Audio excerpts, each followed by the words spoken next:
Prediksi Puan Maharani soal anjloknya suara PDIP di Dapil DKI terbukti, kini tak kuasai Jakarta.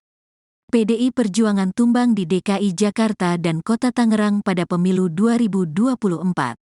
Penurunan suara PDI Perjuangan di DKI Jakarta tersebut jauh-jauh telah diprediksi Ketua DPP PDIP Puan Maharani pada Senin, tanggal 9 Januari tahun 2023. Pada pemilu 2014, PDI Perjuangan meraih 28 kursi DPRD DKI atau menguasai 26% jumlah kursi dewan. Dengan perolehan suara ini, PDIP menjadi parpol pemenang pemilu di Jakarta.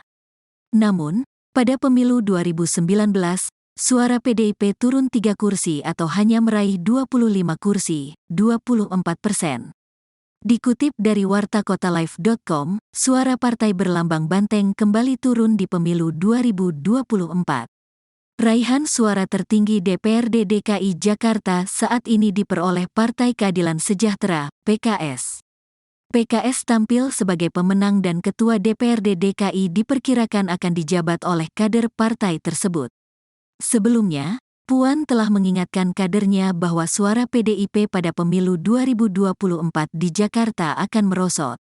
Pasalnya, Jakarta menjadi incaran sejumlah partai politik, sehingga perolehan suara bukannya naik tapi bisa turun di seluruh dapil DKI Jakarta. Hal ini disampaikan oleh Puan saat membuka acara BIMTEK Kader PDIP seluruh Indonesia. DKI masih belum jelas.